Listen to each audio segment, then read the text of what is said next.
Good evening, y'all. I know it is very late, and I know some of you watched the debates, some of you did not.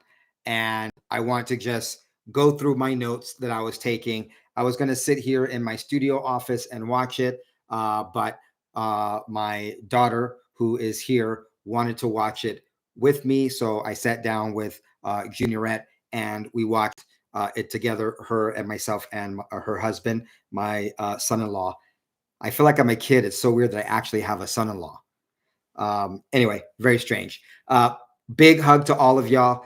Thanks to Mr. Ben Brown and Joni Hawkins, who were the first two on here before we got started. Same with Nasa Smith and Winston Smith. Oh, I guess the Smiths are out. I appreciate you guys being here. I know it's late, so let me get right into it. But just I want you to feel my love and appreciation for you.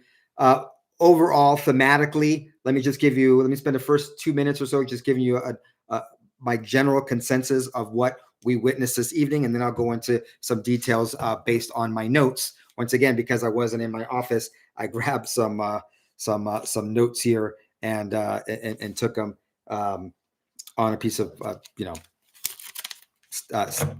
is called Post-it notes. First of all, it was cordial. It was very cordial what happened. Even after the debate was over, Tim Walz and JD Vance shook hands, touched shoulders. Their wives came out, shook hands with each other. It was very cordial. And it was policy, and there was some policy discussions. It was an actual debate. It wasn't President Trump having to go with Kamala Harris, who's just saying her prepared talking points. Trust me, Tim Walz had his talking points. JD Vance had his talking points, less so. It didn't seem like, for the most part, I think everyone kind of knew what questions were going to be asked, but it didn't seem like Tim Walz was like ready with the answers, probably because he didn't need it. Tim Walz, as much as of a weird guy Tampon Tim is, you can't say he's stupid. He's a fairly intelligent guy, and he was able to answer the questions. And they even agreed with each other, something that you hardly ever see. So that was the first thing. It was just a nice vibe. There were no zingers, but definitely JD Vance stole the night when they tried to fact check him, and he fact checked the fact check because it was false, and then they muted him at the end. That was brilliant. I think that won the debate right there. In fact, there were several times that they fact checked, and they asked JD Vance 2 or 3 times, President Trump has said, and they wanted him to defend things that President Trump has said. And I was looking for, and I don't recall any time in which they said to Tim Walz, hey, the person at the top of your ticket, Kamala Harris, has said, in a negative way, and then have him defend that. And they did, try to fact check him a few times. So let me go through my notes here and some highlights. I will probably play, because this is a live stream on a webcam, and I'm just, this is just me and the camera and you, wherever you may be. Once again, if you just got in late, please receive my love and appreciation for all of you. Appreciate you being here. Okay, so the first question, Walz pivoted immediately to the talking point about President Trump, being pro-Putin and pro-North Korea, and Kelly being anti-Trump. He already came out. He had this talking point that he wanted to come out with, and he came out right out the gate with a talking point about people in President Trump's past cabinets saying that he wasn't a good leader, and then saying that he was cozy and buddy-buddy with North Korea and Putin. So already Tim Walz came out with some talking points with, Russia, and, anti-Trumper people that have been on his cabinet or in his on his team previously. Then Vance came out, because the first question had to do with foreign policy. Vance came out and just broke it down very simply. The thing that we saw with Trump, the same thing we've seen with Reagan, peace through strength. And that kind of, for me, settled that. They went in, then the next, they went and talked about climate change. And I loved how, they talk about climate change as this whole big thing, right? And JD Vance, a good communicator. Now, look, it's no secret that JD Vance wasn't my first pick for President Trump to pick to be his vice presidential pick.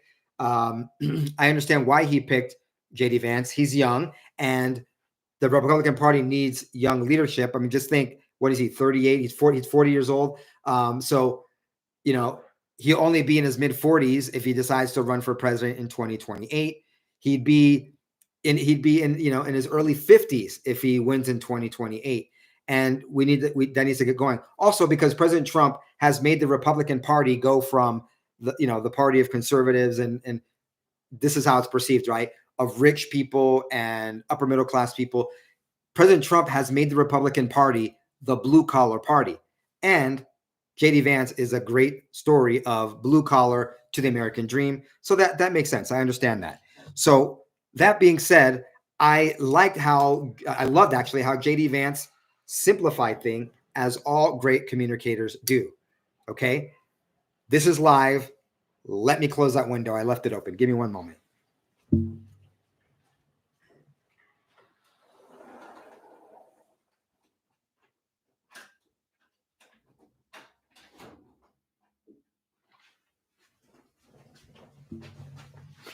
I'm in Utah, and there's a lot of families here, and my neighbor has lots of kids. So when they pull their minivan into the garage, the kids come piling out, and there's lots of noise. And it's a beautiful day here in Utah, so I had the window open. This is live. This is live. So JD Vance, when they brought the question out, they wanted to talk about climate change, and JD Vance said, no. Let's talk about carbon emissions. Let's talk about carbon emissions. He brought it, he simplified it down to carbon emissions. He said, hey, look, let's assume that it is carbon emissions we're talking about. Then we should have energy produced here in the United States because we are the cleanest country. And he said, if you're so worried about climate change, then we should be producing energy here, not have energy produced in China and other countries where they are dirty and they are not clean. We want clean air and we want clean water. That's all I got to say about that. I just love how he simplified it. He brought it to carbon, and then he nailed home why we should have energy production in the United States. Because if the left and the Democrats are so, woe is me, and the sky is falling over climate change, then America needs to produce more energy, not less of it, because we are cleaner than the rest of the world. Total common sense, totally great answer. And then Tim Walz kept saying things like, oh, President Trump jokes about climate change, and that, that everything's going to be beachfront property because of climate change, and we're all going to be drowning because of the rising water levels or whatever. These people literally can't take a joke. President Trump said that. It's a freaking joke. If there's any Democrats that happen to come on this live stream, any Kamala Harris, Tampon Tim people, you can joke about anything. I know snowflakes get easily offended, but guess what? You can joke about climate change. You can joke. You know what? You can say black and white jokes. I'm not a big fan of race jokes, but guess what? They're just jokes. Remember back when we were little kids and we weren't little, we didn't have safe spaces and we didn't have all of this coddling and all this BS that kids have now. Remember, we used to say, sticks and stones will break my bones, but words will never hurt me. Are people not teaching their children that anymore? Remember when we used to take pride? It's a free country. I can express myself. I can say what I want. If you don't like it, too bad. It's a free country. Remember, these are things we used to say in 4th, 5th, and 6th grade. And we have Tampon Tim offended because President Trump said that because of climate change and rising waters, everything is going to be beachfront property. It's a freaking joke, Tim. Take the tampon out of your derriere and chill. That was a stupid thing that he said once or twice. Okay. Then Brennan came in. Both Margaret Brennan and Nora O'Donnell came in a couple times, and they were definitely partisan. Now, look, they had some tough questions for both sides. They had tough questions for Tampon Tim about his lie, about being in Hong Kong during the thing. He gave this long answer and didn't answer the question. And they actually said, hey, sorry, Tim, we're not letting you didn't answer the question. And then he said, well, the answer I gave is that I was there during that time and I misspoke. And I got to give it to Tim Walz. He said, hey, I misspoke. Of course, he lied. But for a Democrat to even say that they misspoke or made a mistake, that is like huge, because usually these narcissistic, sociopath, psychopath bastards, these guys never apologize. It's always your fault. You misinterpreted. But Tim Walz, I think more than once, said, hey, I misspoken. You know, he didn't say I made a mistake or I lied, but at least I mean, for a Democrat, that's like jumping over the Grand Canyon. Like, these people never apologize. So that was interesting to see. And it was interesting to see that they asked him the question. He didn't answer the question. And they came back and said, you didn't answer the question about this lie. And then he gave his little thing like, hey, I misspoke. You know, I was there during that time, but that's what I meant. I was there during that time, so I got to appreciate what was going on. So he still got his talking point in, but they didn't let him off the hook. Now, one of my favorite things, once again, this is what I get out of it. JD Vance has a gift for taking this huge thing and zeroing in on a basic thing. So when they're talking about Iran, he said, okay, the Iran deal, things are worse under Biden. You can say all these things you can about President Trump and the Iran deal. And they even said, you know, Iran is a few weeks away. How long has it been that Iran is just a few weeks away? It's been like 5 years, right? That they're just a few weeks away from having a nuke. They either have a nuke or they're not 2 weeks away. Like, it's not going to be, they're almost always there. They're either there or they're far away from there. And I believe it's the former. They already have it, or they have quite a bit of capabilities. But that was a great thing that JD Vance did. And he said, he says, I'm glad you said that, because all of that happened under Biden. And that was another recurring theme that he had. He goes, all these things that we're talking about are problems under Biden. And Kamala keeps saying that she's going to fix it. But why is she running on she's going to fix it? She is right now vice president. Why doesn't she fix it now? And JD Vance did not ever deter from saying Kamala Harris did this, Kamala Harris did that, Kamala Harris did this. Because we know that Joe Biden is a vegetable. He's a potato. He doesn't do anything. The people behind him are doing it. And JD Vance hit home that Kamala Harris was that person. When they asked him about, or one of the things that Nora did in the fact checking is she goes, but at the end of all of that conversation about climate change, she says, but scientists have agreed that climate change is real. There was a few times I made note that they had to get their talking points in. And Margaret Brennan had come into the defense of the Iran deal. So they kept doing this. It wasn't as bad as we've seen, like we saw with ABC, but it was still very obvious. And I don't think it was as bad because JD Vance was like, he handled it, and it was more respectful and cordial and more civil than, you know, just Kamala Harris, just a nasty person. She's just a nasty person. As much as I hate Tim Walz, he came off as a little bit more affable. I mean, you see Kamala Harris and you're just, she's repulsive. Tim Walz, you can tolerate him. Barely, but you can tolerate him, especially when he's being civil. But Kamala Harris has that. I learned this very recently. RBF, is that what you call it? Do you guys know what I'm talking about when I say RBF? If not, you know, fill people in if they don't know what RBF is in the chat. I forgot. One thing I absolutely love that JD Vance did several times. He broke the fourth wall. There was times he was looking at Tim Walz say stuff, and he'd be like, look at the camera like, yeah, we're not buying this BS. Like, seriously? He expects us to believe this BS? It was great. Did you guys catch that? I don't know if you were watching it, but a couple of times he looked over and looked at the camera and he was like rolling his eyes, being respectful, but breaking the fourth wall. I really like that. The moderators try to villainize JD Vance for villainizing the Haitian immigrants in Springfield. And this is a great thing that JD Vance said. He says, look, I care about U.S. citizens. Forget all that nonsense about trying to villainize or villainizing these illegal immigrants. I care about U.S. citizens. And then he said this, which I thought was brilliant. He said, I believe Tim does as well, but I don't think Kamala Harris does. That was great because he was able to drive the point home that he is running to be vice president of the United States, not the vice president of Haitian illegal immigrants or anywhere else in the world. He was and is running to be vice president of the United States. And then, not to get combative with Tim, he said, I believe that Tim is as well, but I don't believe Kamala Harris is. That was brilliant. I really haven't seen that lately. I think I've seen it before, but I haven't seen it lately. Though that was good. And then this is where they did the fact check, because he kept saying, JD Vance kept saying illegal immigrants, and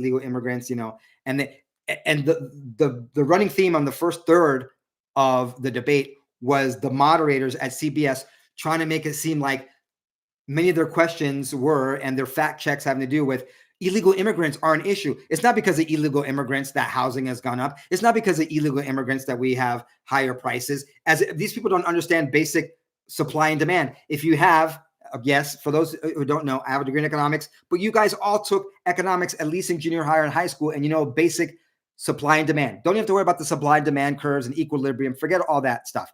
You just know it's basic. It's common sense. If you have a whole bunch of people demanding something and you have limited resources, it's going to drive the price up. So when you have small towns like Springfield, Ohio, or any town USA, and you have an influx of immigrants, illegal or not, you have people that are here. You have 1,200 families competing for 1,000 homes. The homes prices, the rent prices don't go down. They go up. It's basic. And they almost wanted to argue that. And they wanted to say, well, experts say this. That was another thing that the moderator said. Well, experts say this. And he's like, experts are wrong, because the same expert said that if we send manufacturing to China, that's going to rise the middle class. And we see that's been a fail. And experts say that tariffs were bad. Well, and then JD Vance turned around and said, well, if the tariffs are bad, he said, I can't believe I'm saying this, but one thing that Joe Biden has done well is he kept the Trump tariffs. So they were trying to come at him.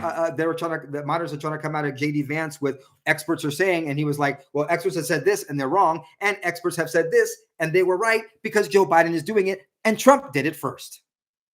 JD Vance did really well. Once again, he went to an Ivy League school, right? He has a law degree. So, he has practice in being an orator and in debate and in persuasive speaking. So that was great. So this is where the fact check came in. So they fact checked him. I think it was Margaret Brennan, and she said, excuse me, you keep saying that illegal immigrants, but these are legal people. And then she tried to cut it. And then JD Vance goes, no. You're not going to get away with that fact check because that fact check is false. He says, there's an app called CBP One. People come illegally. They grab the CBP. They say they're asylees, but they're actually illegal aliens because they're not vetted and they come in as illegal aliens. They lie by using the CBP One app. They are liars. Therefore, they are illegal aliens because they haven't been vetted to be asylees yet. And as he's explaining this, they go, well, thanks for explaining the process of the app. And then they muted him because he fact checked those fact-checking, lying sons of bastards. It was awesome. And a highlight. And I suggest you watch it. And I will probably show it tomorrow when I do an edited report. I'm not going to rehash all this in the next report, but I might show that because that was a moment. Wow, there's quite a few of you here this late. I mean, come on. It is almost midnight Eastern Standard Time. I appreciate you being here with me and experiencing my late day 5 o'clock shadow. So that was kind of the highlight. When they talk about economy, this was ridiculous. And JD Vance just kind of very easy. Look, things were good under Trump. They kept saying, oh, these tax breaks. Yeah, look, you had more money. Your wages went up. You could afford things. It was good for everybody. And he didn't really have to deviate much from that. No matter what the talking point was, JD Vance could just get the look. Under Trump, things were better. He may have said in different ways, but that was what was being communicated. Another great thing JD Vance said. He said, look, he said something to the effect like, I feel bad for for Tim here because he's got to play whack-a-mole. He's got to play whack-a-mole.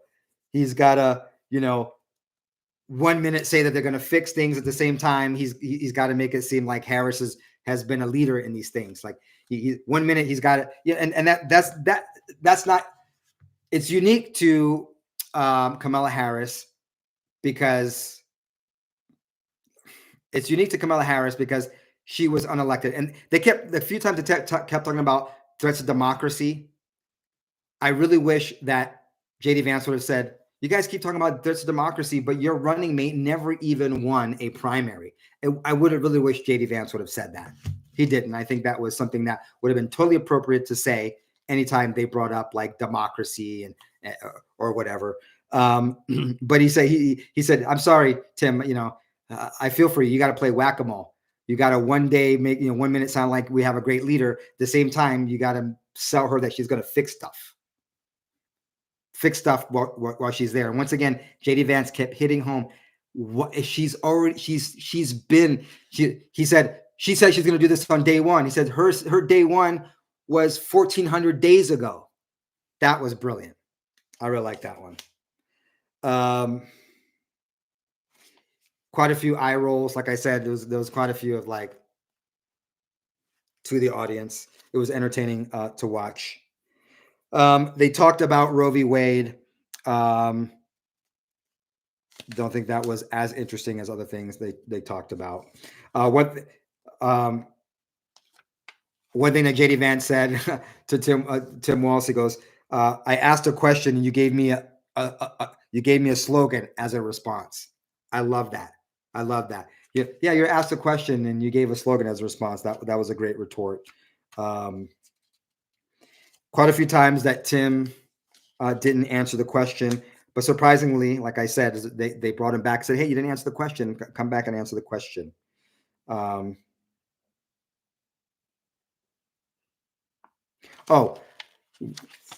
Talking about Roe v. Wade, pregnancy termination. JD Vance said, "Look, I've read your law that you signed, and a doctor is not held liable for not saving the life of a viable baby in a late term pre-pregnancy termination." All right, so partial birth or early birth, a failed attempt at aborting the child. Okay, and Tim Walz goes, "That's not true." And then JD Vance goes, "How is that true? I read the law." He goes, "I read the law." He goes, "You say it's not he says, "You say I'm wrong. How am I wrong? How am I wrong? I read the law. How am I wrong?" And Tim Walz just gave circles around it. And JD's like, I remember JD Vance knows law. He's like, "I read the law. How am I wrong?" And Tampon Tim just did his like dance. So he didn't physically do his like dance where it looks like Chris Farley, but he did his rhetoric dance around the issue. Okay, this was interesting. I don't know where you guys watched it, but I watched it on the CBS News channel on YouTube, and then we Chromecasted it to our TV.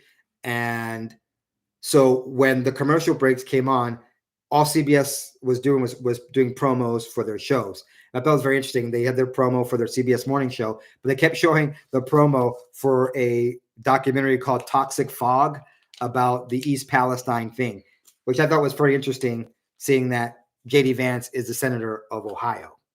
I don't know. Maybe I'm reading into it more, but I thought that was interesting. They talked about gun violence, and I thought it was great how JD Vance brought gun violence. He goes, "You guys talking about gun violence. They talked about mental health, and they both agreed, basically that, that mental health is something that has to be addressed. But I love how JD Vance goes, gun violence. He goes, yeah, and there's more guns in because more criminal cartels, the Mexican cartels are bringing more guns in because they're controlling the porous border.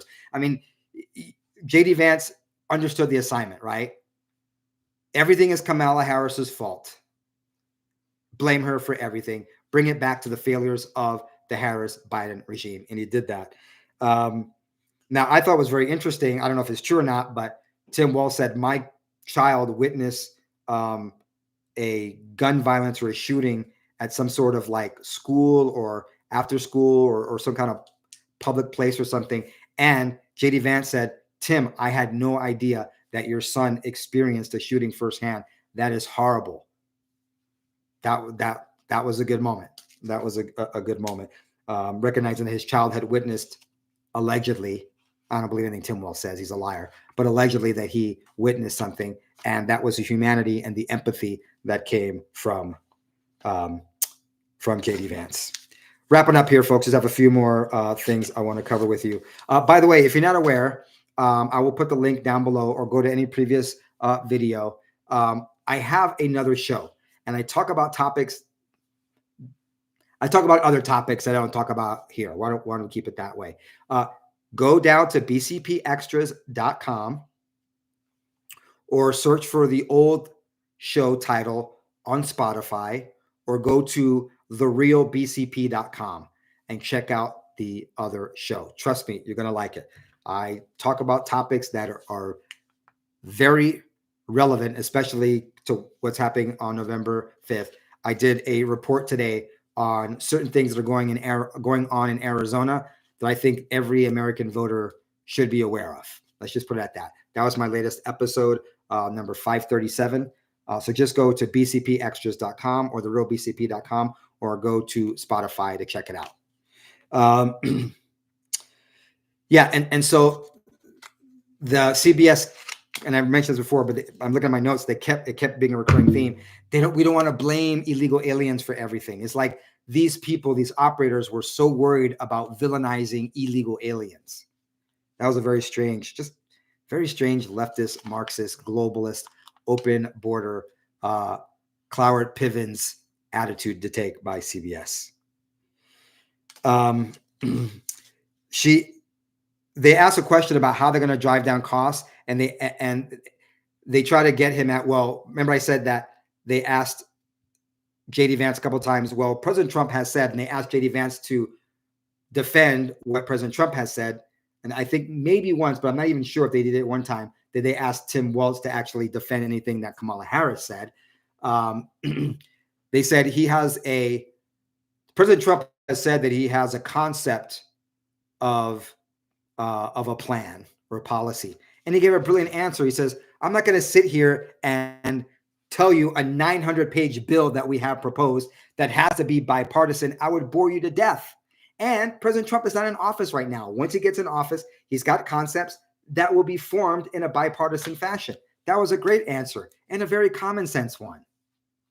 And it's so funny that they were trying to hammer JD Vance on that when Kamala Harris has not been clear on any of her policies. And the ones that she have been copies of President Trump because he was successful. And that's why we want him back in the Oval Office. Very, very obvious. And then JD said, you know what?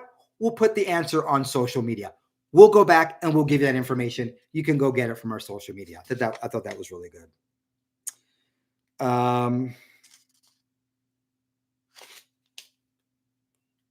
And then they ended, and once again, I'm not going to get into this on this platform, but they try to hammer and villainize President Trump for having some concerns about what happened for 3 years and 11 months ago with the last contest we had in 2020. And I thought that was a substantive and a good discussion. And I think the bottom line that JD Vance took this entire thing about, the 6th day of January 2021 and having certain questions and doubts about certain results and conclusions, and bringing it down to something very core. And he brought it down to, look, Hillary Clinton in 2016 was able to say it. Other people are able to say it. You guys on the left and you guys in the media are villainizing anyone who is even questioning the government. That is our First Amendment right. And you guys, and Kamala Harris wants to villainize anyone who talks about this issue. Doesn't matter if you agree or disagree. And then he reminded everybody, look, on January 20th, President Trump left the Oval Office. You guys are all in a tizzy. You guys have your panties all up in a bunch about some sort of insurrection.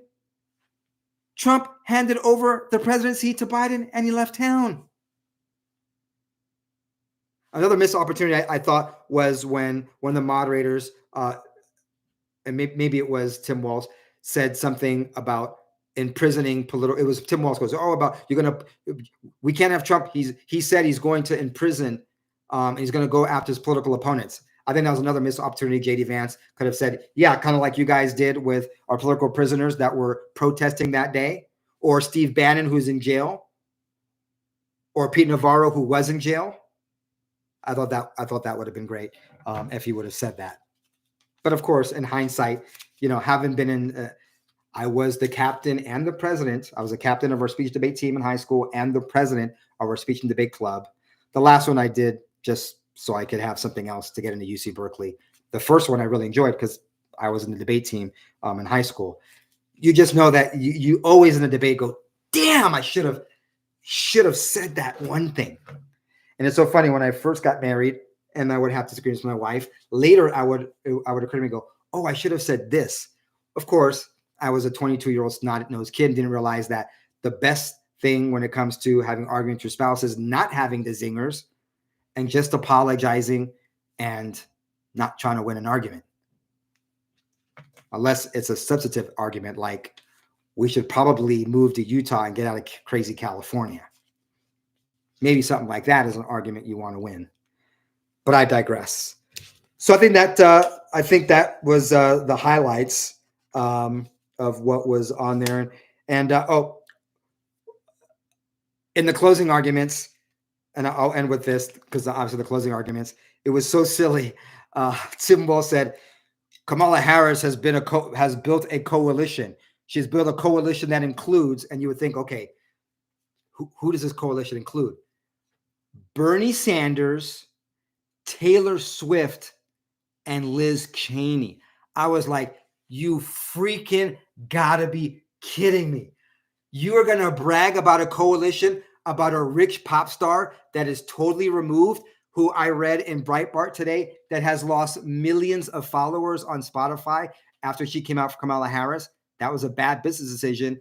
Barbie, you should have kept your damn mouth shut. Sit on your ass. We don't care who you want us to vote for. You're a pop star. Sing. Now, once again, I believe in your First Amendment. So I'm not saying that you couldn't say that. What I'm saying is, if Taylor Swift happens to be listening to this, you said it, and now you're paying the market price for that. For instance, I have said and done certain things on social media, and I have paid the economic price for that. And as it sucks to have your income like completely destroyed because you don't take popular opinions or you don't fold into the other conservatives. A lot of my colleagues are still around and they're thriving because they're like, yeah, what we were told were the official results, I'm fine with that. I still have my questions and my doubts, and that has cost me in my pocketbook. But that's how it is when you have principles. So Taylor Swift, if you're going to go out there and shill for Kamala Harris, it's going to cost you in the pocketbook. But for Tim Walz to say, oh my goodness gracious, we see with a coalition of a Swiftie and a far left Sanders, I guess if there's still some Bernie bros out there, they might appreciate that. And then Liz Cheney, who isn't liked by anybody. Democrats don't like her. They just vaunt her and they edify her right now just because, she's a Republican who has supported Kamala Harris, but they don't really like her. They're going to throw her to the curb again once this is all over. And Republicans, we sure as hell don't like her. So why would you flaunt that? That just seems stupid. And then JD Vance in his closing statements. And then also Tim Walz got his talking points of politics of joy and opportunity economy. And then JD Vance just said, look, rich or poor, were you better off 4 years ago? Were you better off when President Trump was here? Rich or poor? I don't care who you are. Were things better when President Trump is back in? He doesn't have to talk about what he's going to do. He already did it, and you can judge him if things were better when he was here or if things are better now. That simple. And I thought that was a great conclusion. And with that, I conclude. Until the next one, ciao, goodbye, God bless, big hug. Can't believe this many of you have joined me this late in the evening, or, well, not quite this early in the morning because it's not yet midnight even in the East Coast. I will have a report or two for you tomorrow. And we did surpassed the 25,000 subscribers. We're now at 26,000 subscribers. I would love for us to get 30,000 subscribers, because 30,000 subscribers would mean that we are at roughly 5% of where we were. Well, not me, but some other person that had a channel with the same initials as basic core principles. And the basic core principle is we are a constitutional republic. We are not a crazy democracy. We are a representative form of democracy. And this republic has a constitution that says that we get to pick our president through an electoral college system. Thank goodness. Otherwise, we'd all be under the tyranny of dumbasses in California, New York, and Boston, Philadelphia, and a few other places. Thank God for our founding fathers that had inspiration and the good sense to give us the electoral college system. If you can vote early, do so. Hasta mañana. Big hug. Good night.